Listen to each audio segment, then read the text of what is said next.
बहुत समय पहले की बात है। एक बुढ़िया के 7 पुत्र थे। उनमें से 6 कमाते थे और एक निकम्मा था।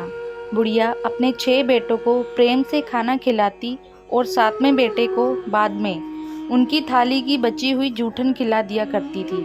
7वें बेटे की पत्नी इस बात से बड़ी दुखी थी, क्योंकि वह बहुत भोला था और ऐसी बातों पर ध्यान नहीं देता था।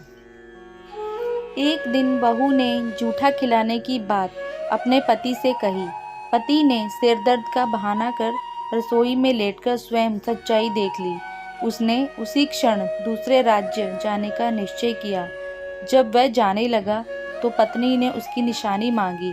पत्नी को अंगूठी देकर वह चल पड़ा।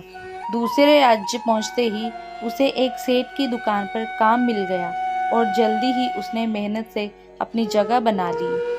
इधर बेटे के घर से चले जाने पर सास ससुर बहू पर अत्याचार करने लगे।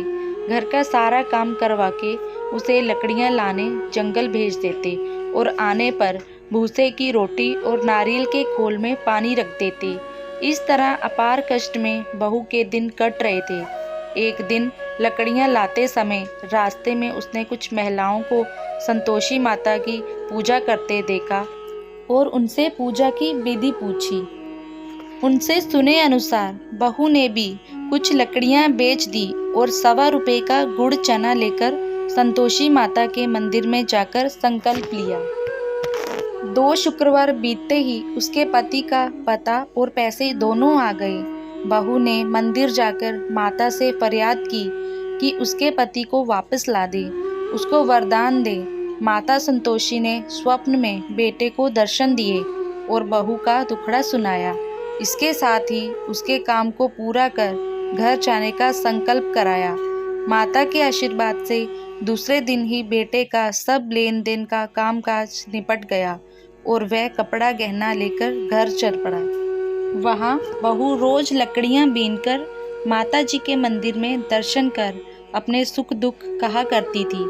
एक दिन माता ने उसे ज्ञान दिया कि आज तेरा पति लौटने वाला है, तू नदी किनारे थोड़ी लकड़ियां रख दे और देर से घर जाकर आंगन से ही आवाज़ लगाना कि सासू माँ लकड़ियां ले लो और भूसे की रोटी दे दो, नारियल के खोल में पानी दे दो। बहू ने ऐसा ही किया। उसने नदी किनारे जो लकड़ियां रखी, उसे देख बेटे को भूख लगी और वह रोटी बना खाकर घर चला। घर पर माँ द्वारा भोजन का पूछने पर उसने मना कर दिया और अपनी पत्नी के बारे में पूछा। तभी बहू आकर आवाज़ लगाकर भूसे की रोटी और नारियल के खोल में पानी मांगने लगी। बेटे के सामने सास झूठ बोलने लगी कि रोज़ 4 बार खाती है, आज तुझे देखकर नाटक कर रही है। यह सारा दृश्य देख बेटा अपनी पत्नी को लेकर दूसरे घर में ठाठ से रहने लगा।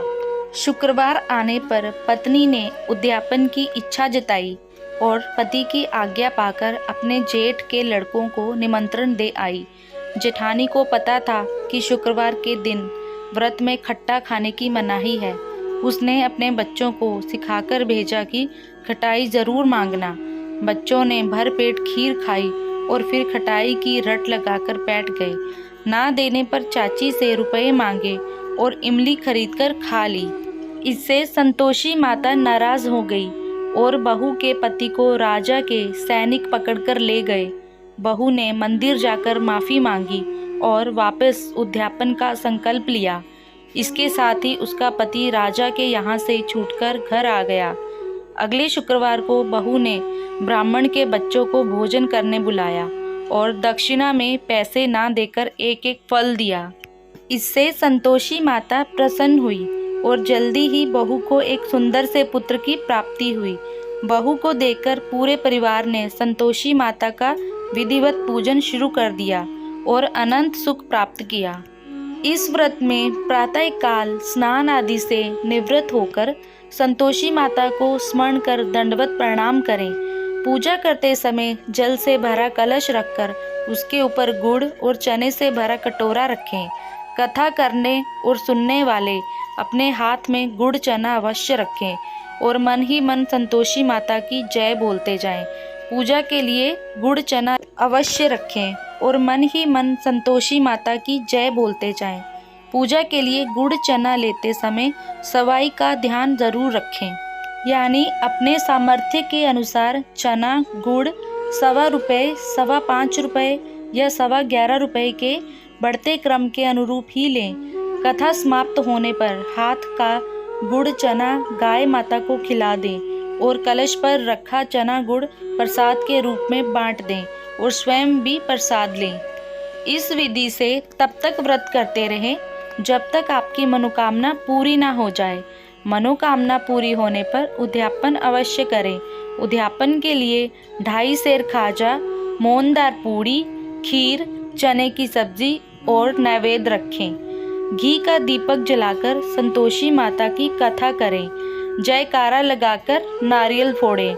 इस दिन घर में कोई खटाई ना खाए, ना ही किसी को कुछ भी खट्टा दें। इस दिन 8 लड़कों को भोजन कराएं। लड़के अपने कुटुंब के हो तो अच्छा, ना हो तो ब्राह्मण बालकों, रिश्तेदारों, पड़ोसियों के लड़कों को बुलाएं। भोजन करा के यथाशक्ति दक्षिणा दें, जिसमें पैसे के स्थान पर कोई फल देना अधिक अच्छा होता है। इस तरह विधि पूर्वक पूजा उद्यापन से घर में संतोषी माता की कृपा सदैव बनी रहती है। संतोषी माता की जय।